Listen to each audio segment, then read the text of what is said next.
날씨가 춥고 그래서요. 뭐 따뜻한 것이 없나 이렇게 좀 살펴보다가 그 인터넷에서 따뜻한 버스 정류장이라는 그런 제목을 가진 영상을 하나 봤습니다. 뭐 건전지 회사에서 제작한 것인데요. 한번 같이 한번 보시죠. 예.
나 혼자서는 절대 온기를 만들어낼 수 없습니다. 서로 손을 잡아야 합니다.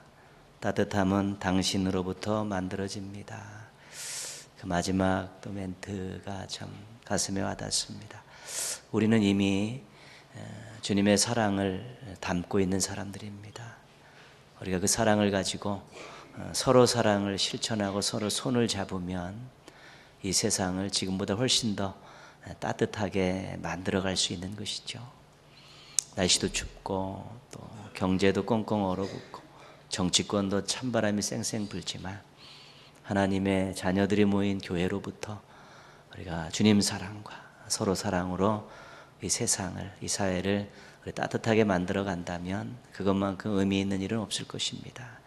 주님 사랑과 서로 사랑으로 우리 따뜻한 세상을 만들어가는 우리 멋진 성도들 되기를 주님의 이름으로 축복합니다. 예.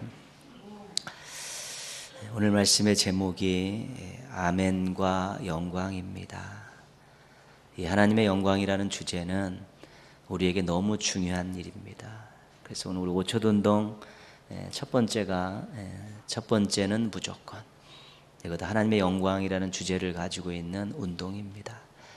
저는 설 지나고 나면 다시 더 5개 가지고 또 설교를 다시 하겠는데요. 오늘 특별히 하나님과 영광과 관계에 대해서 우리가 알고 있는 기본적인 요절을 가지고 다시 한번 나누고자 합니다. 우리 인생에 있어서 하나님의 영광이 빠지면 쭉정이 인생입니다. 우리 인생이 하나님의 영광을 지향하지 않으면 헛된 곳으로 가는 인생이 될 수밖에 없기 때문에 그렇습니다.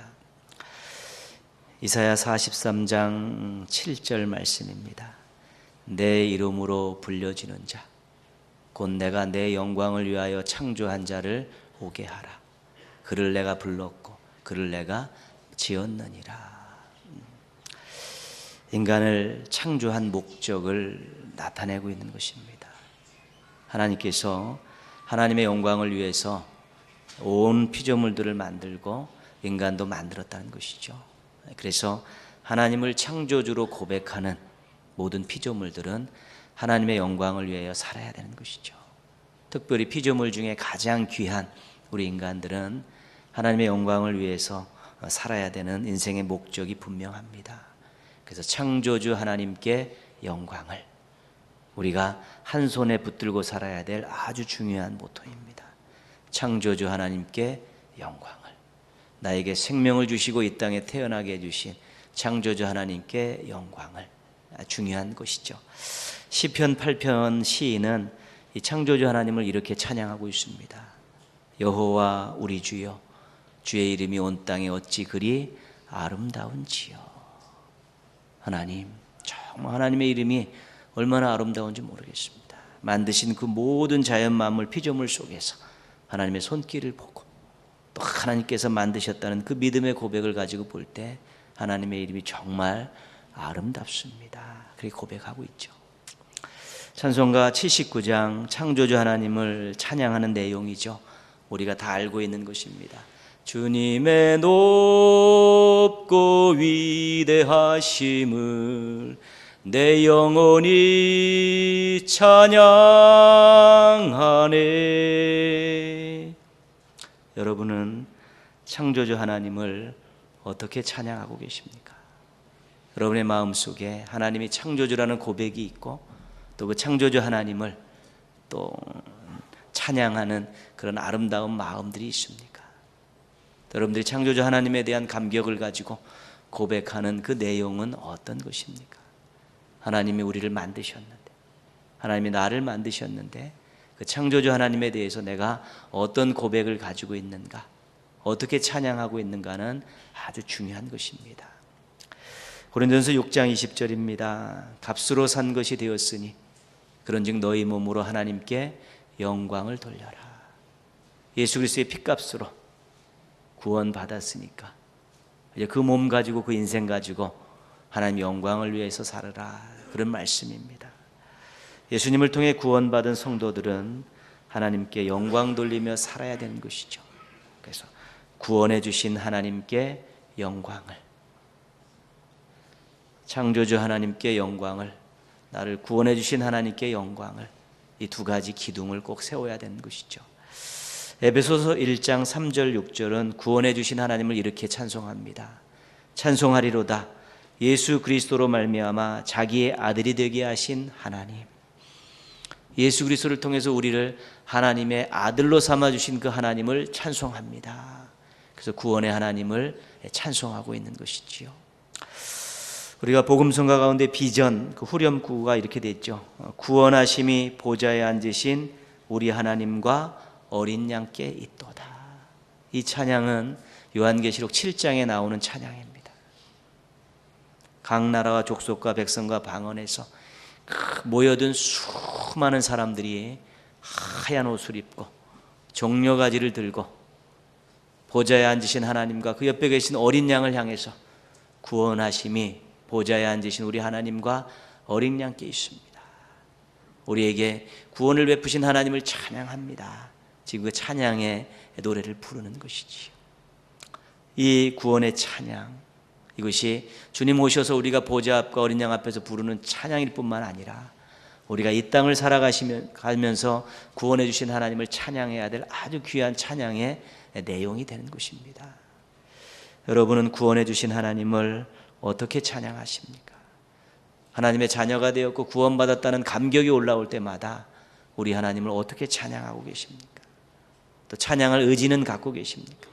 찬양에 대한 분명한 고백은 있으십니까? 성도로 부르심을 받고 하나님을 아버지라 부르고 이제 살아가는 우리의 인생에 있어서 한 손에는 창조주 하나님께 영광을, 또 한 손에는 구원해 주신 하나님께 영광을, 이 두 가지를 꼭 붙들고 살아가는 것이 바로 성도들의 인생입니다. 그것이 목표고 또 그것이 방향이고 또 그런 방향으로 그런 목표를 향해 나아가게 될 때 정말 하나님 영광 받으신 하나님의 인도함을 받는 복된 인생들이 될 수 있게 되는 것입니다. 우리는 하나님의 존재 앞에서 영광을 돌릴 수 있어야 되고요. 하나님의 창조와 구원 사역을 기억하면서 그 은혜를 입은 감격을 가지고 영광을 돌릴 수 있어야 되는 것입니다. 그런데 하나님께 영광 돌리는 가장 기본적인 첫 번째 방법은 찬양입니다. 찬양. 우리가 부르는 찬양의 그 내용들을 다 추스려 가지고 중요하게 액기수를 뽑으면 한 3가지 정도로 정리가 됩니다. 하나님 최고이십니다. 하나님 감사합니다. 하나님 사랑합니다. 이것이 찬양의 아주 중요한 내용입니다. 찬양을 통해서 우리가 하나님 최고입니다 높임 드리죠. 하나님 감사합니다. 그러면서 우리가 또 귀한 것들로 하나님 앞에 나아가고요. 하나님 사랑합니다. 평생 사랑하며 살겠습니다. 이 찬양을 통해서 우리가 이렇게 드리면 하나님께서 그 찬양을 받으시고 기뻐하시고, 그 기뻐하시면 그것이 영광 받으시는 것입니다. 그래서 얼마나 우리의 찬양이, 황소 한 마리 드리는 것보다 더 귀한 것이 찬양이라고 그 말씀하고 있지 않습니까? 그래서 우리가 찬양을 통해서 하나님께 영광 돌립니다. 하나님 최고이십니다. 하나님 감사합니다. 하나님 사랑합니다. 그래서 예배가 중요한 것입니다. 예배에는 높임과 드림이 있습니다. 하나님을 크고 높이고 하나님께 드리면서 하나님 최고, 하나님 사랑합니다, 하나님 감사합니다, 그러면서 나아가는 것이 예배이기 때문에 우리가 예배의 자리에서 또 찬양을 드리면서 하나님 앞에 영광 돌리는 이 기본적인 일들에 소홀함이 없어야 되는 것입니다. 마음과 뜻과 정성을 모아서 드리는 찬양으로 하나님께 큰 영광 올려드리는 성도들 되기를 주님의 이름으로 부탁드리겠습니다. 고린도전서 10장 31절입니다. 그런즉 너희가 먹든지 마시든지 무엇을 하든지 다 하나님의 영광을 위하여 하라. 먹든지 마시든지는 일상을 표현하는 용어입니다. 일상이죠. 무엇을 하든지 인생 살면서 하는 모든 일들을 이야기하는 것이죠. 무슨 말씀인가 하면 하루하루의 삶이, 일상의 삶이, 인생이 하나님의 영광을 지향해야 된다는 것입니다.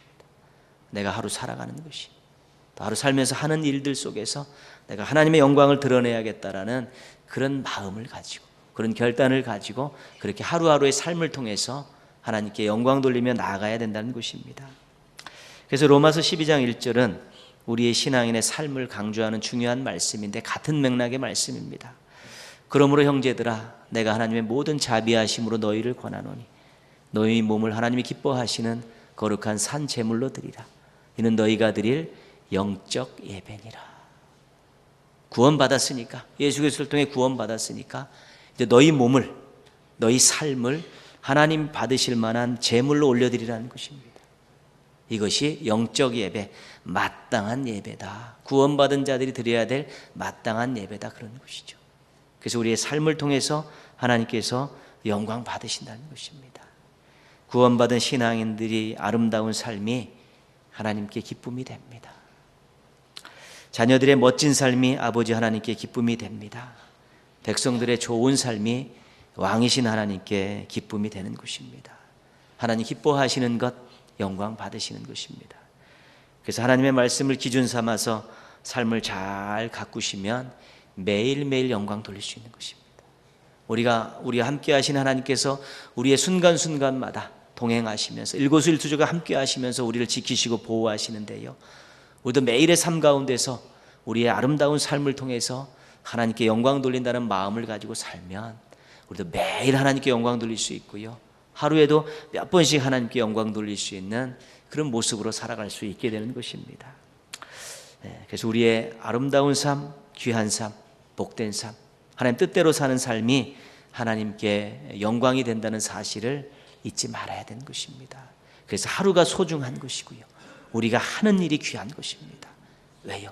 그 하루를 잘 살면 하나님 영광 되고요, 맡겨진 그 일하면서 정말 하나님께 기쁨이 되는 일이 되면 또 그 일이 하나님께 영광이 되기 때문에, 그래서 우리는 버릴 시간들이 별로 없습니다. 그리고 만남도 귀하고 맡겨주신 일도 귀하고 또 가정에서 일도 귀하고 생업에서 일도 귀합니다. 그런 것들이 다 하나님께 영광이 되기 때문에 그렇습니다. 근데 우리가 한 가지 기억할 것은 뭐냐면 우리들이 우리의 삶으로 하나님께 영광을 돌리는데 그것이 그것으로 끝나지 않는다는 것입니다. 마태복음 5장 16절입니다. 이같이 너희 빛이 사람 앞에 비치게 하여 그들로 너희 착한 행실을 보고 하늘에 계신 너희 아버지께 영광을 돌리게 하라. 마태복음 5장 16절 말씀인데요. 너희들이 정말로 아름다운 삶을 살고 귀한 삶을 살면 그것이 하나님께 영광이 되지만 그것을 옆에서 바라보는 세상 사람들이 그 삶을 보고 하나님께 영광 돌리는 일도 있어야 된다. 그 말씀하시는 것입니다. 우리의 삶이 그 삶 자체로 하나님께 영광이 되지만 옆에서 보고 있는 세상 사람들과 믿지 않는 사람들이 우리의 삶을 보고 하나님께 영광 돌리는 일들이 일어날 수 있다는 것이고 일어나야 한다는 것입니다. 하나님이 그 영광을 받으시고 싶다는 것입니다. 믿는 사람들의 삶을 보고 믿지 않는 사람들이 하나님께 영광 돌리는 그 영광을 하나님이 받고 싶으신 것이죠. 우리가 그렇게 삶을 살게 되면 주변 사람들이 왜 하나님께 영광을 돌리겠습니까? 다르기 때문에 그렇습니다. 세상 사람들과 믿지 않는 사람들과 그 삶이 다르기 때문에 그렇습니다. 그리고 유익이 되기 때문에 그렇습니다. 한 사람의 인생으로 삶으로 끝나는 것이 아니라 주변에 있는 사람들과 공동체에 유익을 끼치는 삶이기 때문에 무언가 다른 또 유익이 되는 그런 삶의 모습들을 보면 세상 사람들이 믿지 않는 사람들이 하나님을 생각하게 된다는 것입니다. 네가 믿는 하나님은 좀 특별한 것 같다. 네가 믿는 하나님은, 네가 섬기는 하나님은 대단한 것 같다. 이런 생각들을 갖게 하고 이런 고백들을 하게 하고 나중에는 그들의 발걸음이 주님 앞으로 나오게 된다면 하나님께서 큰 영광 받으시는 것 아니겠습니까? 한 마리 잃은 양이 돌아오고 이 땅에서 한 사람이 회개할 때 하나님 나라에서 잔치가 벌어진다는 것은 하나님이 기뻐하신다는 것이고 영광 받으신다는 것인데요. 성도들의 삶을 보면서 너희들이 믿는 하나님은 특별하고 너희들이 섬기는 하나님은 참으로 대단하다라는 그런 생각들과 고백들이 나오고 또 그것으로 인해서 그 영혼이 하나님 앞에 돌아온다면 그것만큼 큰 하나님에게 영광이 없다는 것입니다.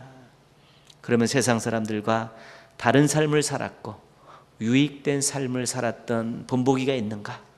본보기가 있습니다. 누구냐면 예수님이십니다. 예수님의 삶은 다른 사람들과 달랐습니다. 그리고 유익이 됐습니다. 예수님의 삶을 한 단어로 정리하면 섬김입니다. 성경에서 이야기하고 있는 중요한 내용입니다. 섬김입니다. 예수님이 그 12제자와 3년을 동고동락하지 않았습니까? 그러면서 그 3년간 끊임없이 제자들과 이 기싸움을 했던 내용 중에 한 가지, 제자들의 오해를 풀기 위해서 노력했던 것 한 가지는 섬김이었습니다. 제자들은 예수님께 주님 영광나라 오실 때 하나는 우편에 앉아주시고 한 분은 좌편에 앉아주십시오. 다락방에 다 피곤한 몸을 이끌고 들어갔는데 모두가 다 쉬고 싶고 모두가 다 섬김을 받고 싶은데 다 똑같은 조건인데 예수님께서 우편 좌편에 앉기를 원하는 그 제자들에게 너희들이 대접을 받고자 하지 말고 섬김을 받고자 하지 말고 먼저 섬기는 자가 되어야 된다 말씀하시고, 다락방에 갔을 때 다 피곤해서 널브러져 있을 때 허리를 수건에 동이시고 제자들의 발을 다 씻기시는 것이죠. 예수님께서 제자들에게 가르쳐주고 싶으셨던 그 중요한 삶의 내용은 섬김이었습니다. 그래서 그들의 오해를 풀어주고 솔선수범하시면서 섬김의 삶을 살게 하셨던 것이죠. 섬김의 삶이 다른 삶입니다. 섬김의 삶이 다른 사람과 공동체를 유익하게 하는 삶입니다. 그렇기 때문에 예수님께서 그것을 가르쳐 주시려고 그 3년간 제자들과 동고동락하신 것이죠. 왜냐하면 섬김의 끝은 십자가입니다. 그렇기 때문에 끊임없이 섬기다 보면 수고하는 것, 희생하는 것이 자연스러워지고 그걸 통해서 주변 사람들의 어려운 사람들을 돕고 그들에게 용기를 북돋아주고 그들에게 새 희망을 줄 수 있으면 그것같이 아름다운 삶이 없다는 것입니다. 한 아버지와 아들이 대화하는 내용입니다. 아들이 말합니다. 아버지, 저는 보석과 같은 사람이 되고 싶어요. 반짝반짝 빛나 눈에 띄는 그런 보석과 같은 두드러진 인생을 살고 싶습니다. 그랬더니 아버지가 나는 네가 호롱불 같은 인생을 살았으면 좋겠다. 아버지, 호롱불은 바람이 불면 쉽게 꺼지잖아요. 저렇게 쉽게 꺼지는 것이 아니라 늘 반짝반짝 빛나는 보석과 같은 삶을 살고 싶습니다. 아버지가 아들을 설득합니다. 보석은 태양 아래서만 자신의 아름다움을 뽐낼 수 있지 않느냐.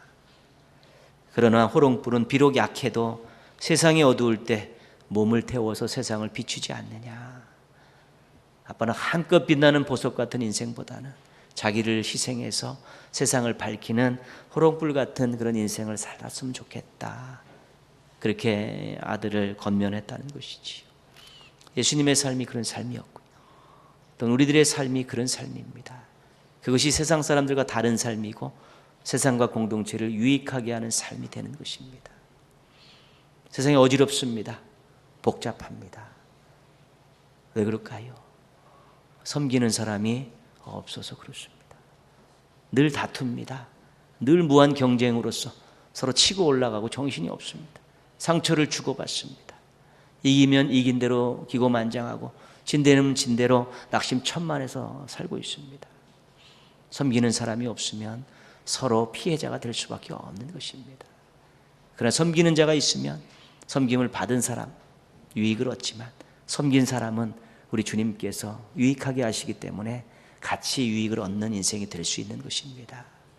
만약에 우리가 예수님을 닮아가는 삶을 살 수 있다면, 그렇게 살기 위해 노력한다면 우리는 이 삶을 통해 하나님께 영광을 돌릴 수 있습니다.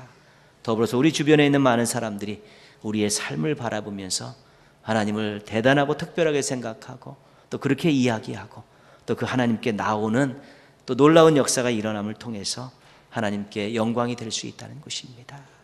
예수님을 닮아가는 섬김의 삶을 통해 하나님께 영광 돌리시고, 여러분 주변 사람들이 여러분의 섬김의 삶을 통해서 하나님께 영광 돌리는 우리 아름답고 특별하고 귀한 일들이 여러분의 삶의 주변에서 많이 일어나기를 주님의 이름으로 축원합니다. 오늘 말씀에서 영광과 관련된 단어 하나를 우리가 발견하게 됩니다. 20절 말씀을 한 번 더 읽겠습니다. 하나님의 약속은 얼마든지 그리스도 안에서 예가 되니 그런즉 그로 말미암아 우리가 아멘하여 하나님께 영광을 돌리게 되느니라. 아멘. 아멘해서 하나님께 영광을 돌릴 수 있다는 것입니다. 근데 이 아멘은 어디서 나온 거냐면 하나님의 약속에서 나온 것입니다. 하나님께서 하신 그 약속의 말씀이 분명히 맞고 분명히 이루어진다는 것을 믿는다는 고백이 아멘이라는 것입니다. 하나님은 약속을 지키시는 신실하신 분임을 믿습니다. 하나님의 약속은 말씀하신 그대로 반드시 이루어집니다. 그 고백을 한 단어로 아멘 했다는 것입니다. 그런데 하나님을 신실하심을 믿고 하나님의 약속이 이루어질 것을 믿는 그 아멘이 하나님께 영광이 된다는 것입니다. 그 자체에 온전히 하나님을 신뢰하고 하나님의 약속의 말씀에 대한 온전한 신뢰 자체가 하나님께 기쁨이 되고요. 그 약속을 이루어질 것을 기다리면서 인내하면서 기도하며 기다리는 그 삶의 신앙의 모습들이 하나님께 기쁨이 되고요. 그 말씀이 이루어진 것을 기뻐하며 찬양하는 그 삶이 하나님께 기쁨이 되고 영광이 된다는 것입니다. 그래서 아멘의 원래는 하나님의 약속의 말씀이 이루어질 것을 믿습니다라는 그 믿습니다의 방점이 지켜져 있는 것입니다. 그것을 아멘 한 단어로 하나님 앞에 고백하는 것입니다. 21절 22절 말씀이죠. 보면 왜 하나님께 영광을 돌려야 되냐?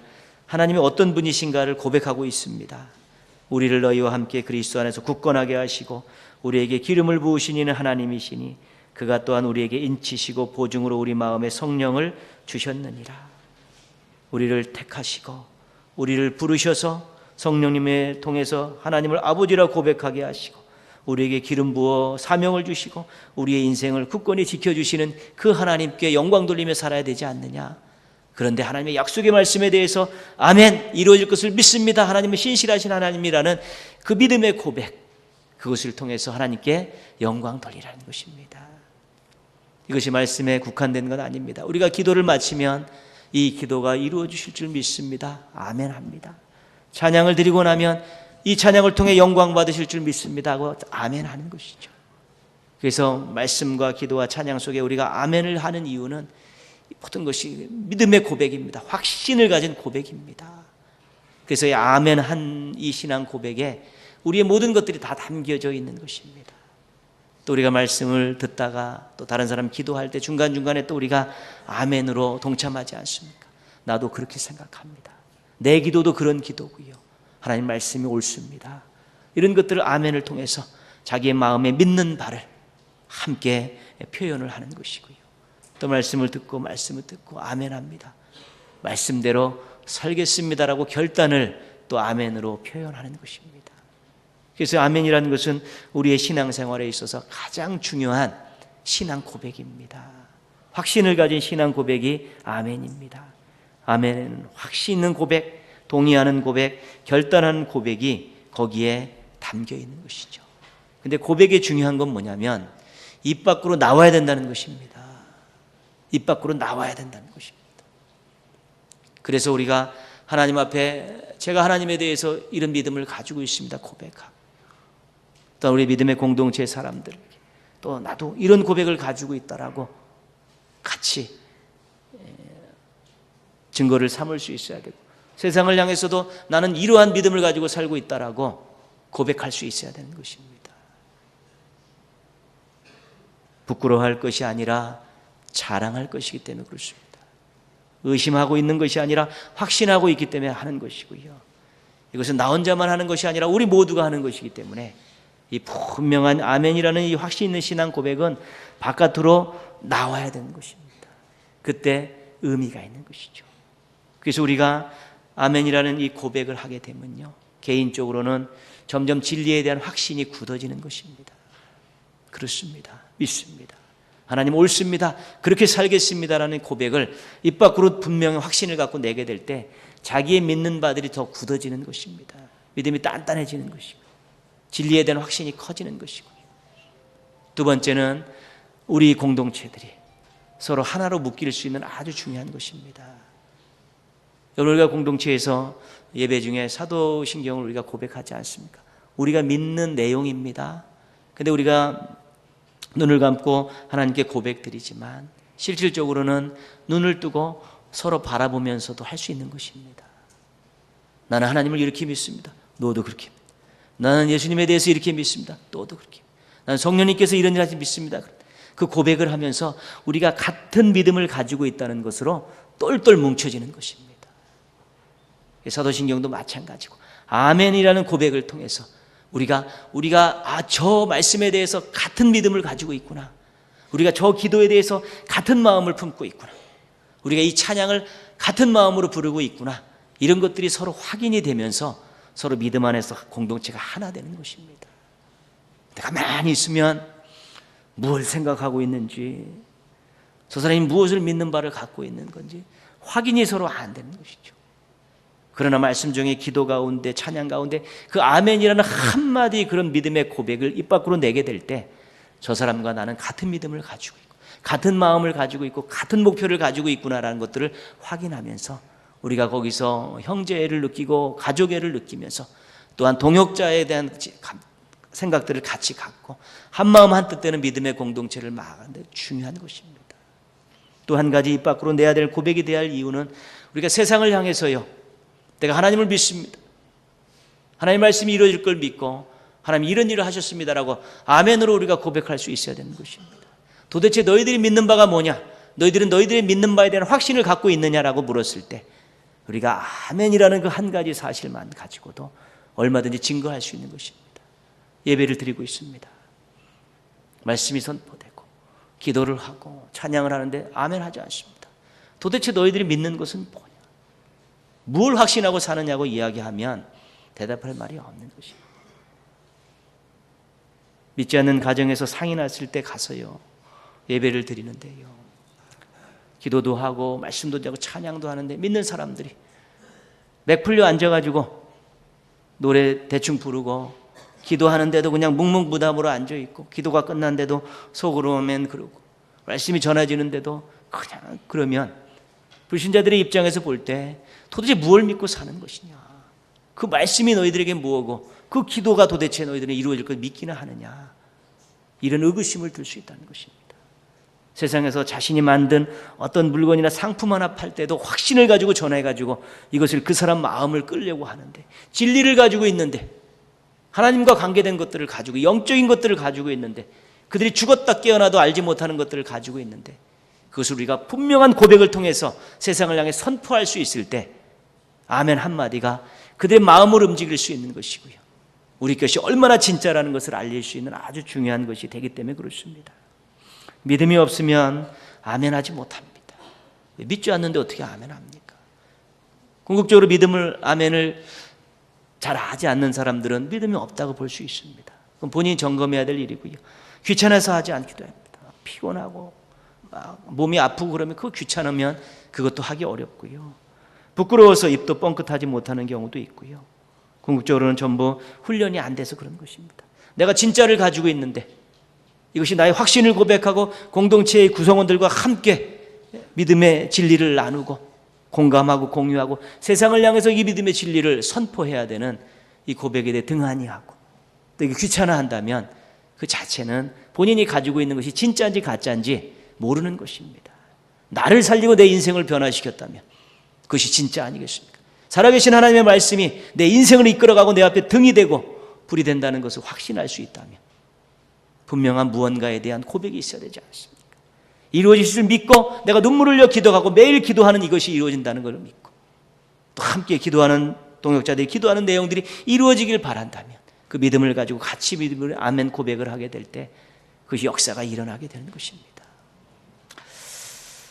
아멘이라는 것은 한 단어고 두 글자지만 이것은 우리가 가지고 있는 진리가 진짜인지 가짜인지를 보여주는 것이고요, 우리 공동체 안에서 우리 서로가 같은 믿음을 가지고 있는가 아닌가를 확인하는 것이고요, 세상을 향해서는 내가 가진 것이 진짜라고 선포하는 것이 되는 것이기 때문에 우리가 아멘에 대한 훈련들을 음성으로 분명히 바깥으로 나올 수 있도록 옆에 있는 나의 동역자들이, 나의 형제 자매들이 들을 수 있을 정도의 소리까지는 낼 수 있어야만이 그것이 진짜 아멘이고 그 아멘을 통해서 하나님께서 영광 받으시는 것입니다.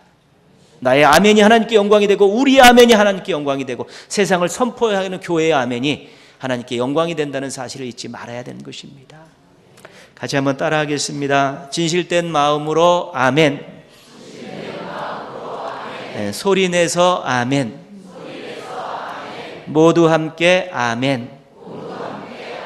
아버지, 세 가지 원칙은 꼭 지키신다면 우리의 아멘이 하나님께 영광이 되어지고 또 하나님의 역사를 일으키는 귀한 원동력이 될 수 있을 것입니다.